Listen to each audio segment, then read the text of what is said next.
Hi everyone. Well, after a few days break, it was back at the board for another weekender. On the 28th to 30th of June 2013, I competed in the Sheffield Congress, where I was in the under 171 section, which is going to be very tough and complex and much harder than Highwood. And worse still, my club form had been very patchy, and I was shoved onto board 1 against a 169 ECF called Mike Hankinson, who is 184 Yorkshire grade and had won the York Open, beating FM along the way in January, and he's usually about 180, so straight into the lion's den. Not good.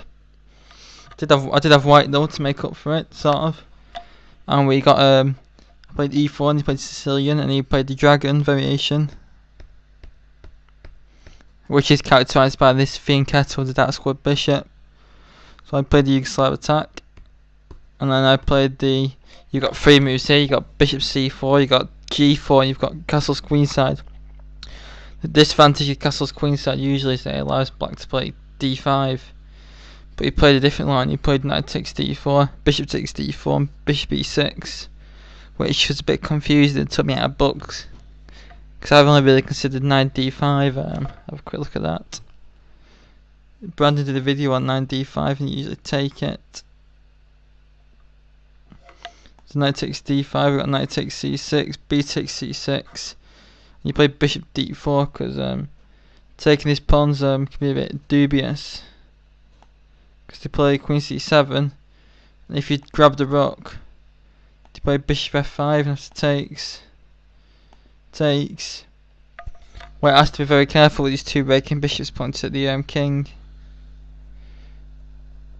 Some complicated lines which Brandon covers, but after this, bishop e6, I was a bit stuck and I played g4, but I think king b1's the correct move, because now we started getting really fast counterplay with queen a5, king b1 and rook c8, and there's potential threats of rook takes c3 and queen takes a2 check, and I actually got really scared and just got the queens off and accepted the equal endgame where black's probably a bit better, because dragon endgames are usually bad for white. Just a note, when he played rook fc8, he used that rook because if rook ac8, then knight d5 is actually very awkward because queen d8 is forced. Because if queen takes d2, we have knight takes e7 check winning the pawn. But of course, because we've used the f rook, knight takes e7 check fails to king f8, so we have to take the knight with check, take the rook, and now rook c5. It's about equal this actually, but black's position is easy to play, so I've already blown my advantage against a very strong player. I started consuming oceans of time as well, getting very far behind the clock. But I did play good solid moves.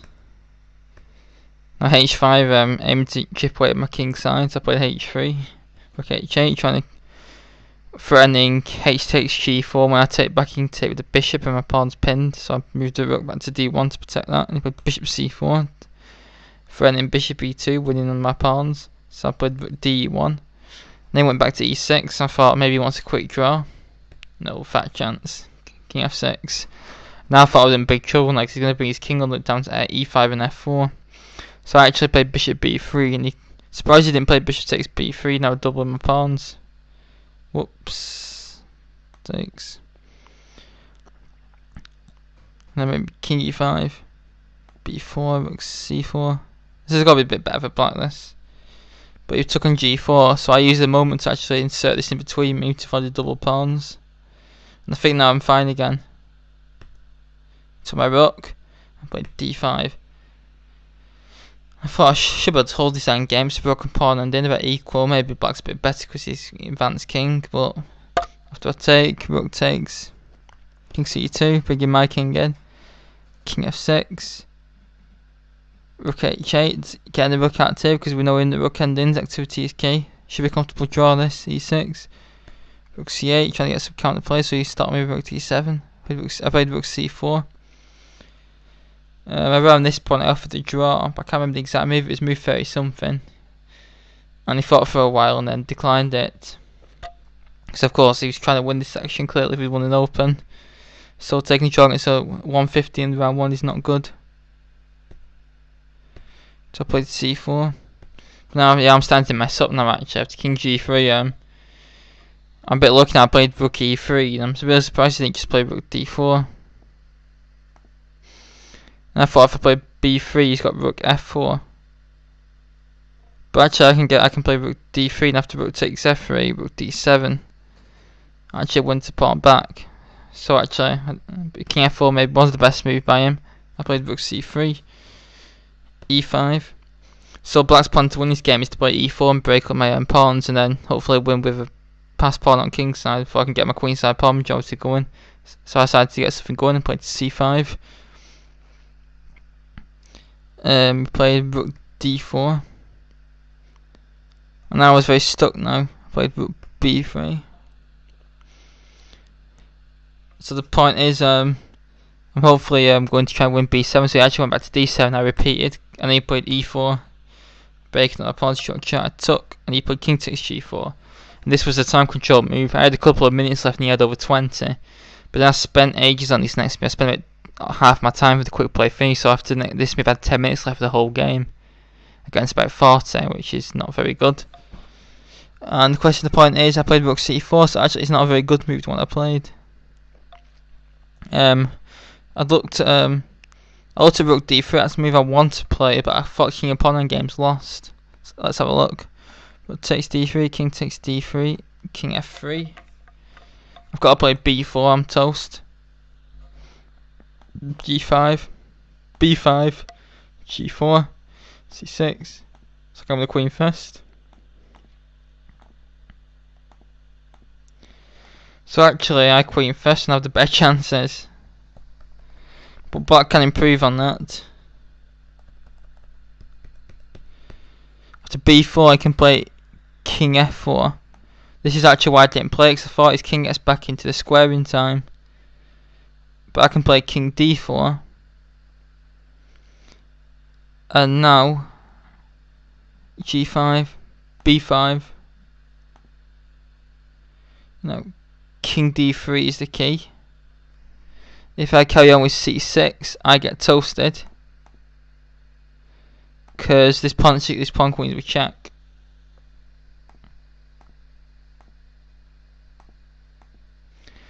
You might not seem good, but after a king d5, I actually get forced into it. Yeah, I'm forced into a skewer basically.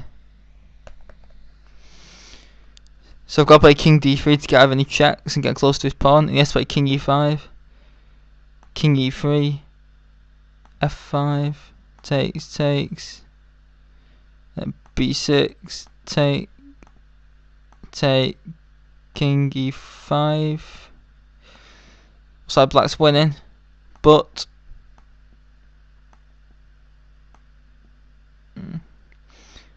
I can get back and stop his pawn in time, so it's just a draw. So the solo king pawn game leads to a draw with best play, but I thought it was winning for black for some reason.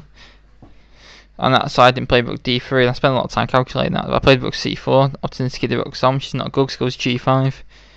I played b4, try to get something going. He plays king f4, b5, should still be okay, g4, and now I played e5 check. Sacking this pawn to try to get the g pawn off, but now we played rook c7, which I missed, but it's not actually that good. I played king, I should play king d3. So rook takes c5, a4, then maybe b6. This can be defended this endgame. It's hard to win for white. Black, I mean. I played c6 because I think this position is, I'm not entirely sure, I need a stronger player than me to comment, but I think this rook v2, rook v1 position is drawn because the pawns are too far apart, and I've cut black's king. I think that's why, but so I have to clear this up for me. I think this is drawn, this position. The way I played it though, it wasn't drawn. So far I'm playing it well. That's a dodgy move, trapping my rook. But by this point I got down to the less than 5 minutes. And he's had like half an hour left, so I had to play instantly almost. I think I should play king e3. I think can he play f4 check?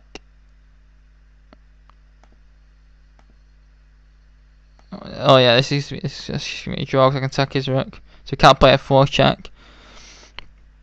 Let's try rook c3 check. King f2. He's still cutting his rook off. King off. I think the cut off shouldn't show me a draw. A3 is not bad yet, but this is where I fell apart. This is why he's blundered. I forgot that I've got to keep his king off, so I panicked and played rook a5 check, which is the blunder. So now his king is very active. Although it might not still be lost, I think still draw on this. It's a very bad practical decision. See, now it's starting to get pretty bad. So now he's got his check here. He has to go back, now rook b5. Rook d2. King g3, now I'm getting toasted. And in fact, in this position, this is the real blunder. I have to play rook g2. I have to play rook g2 check, I just lost. I have to. King f3, rook f2. King e3 and a rook back to g2, so black's not made any. Oh yeah, it's got f3. See, king f2. We play king g2.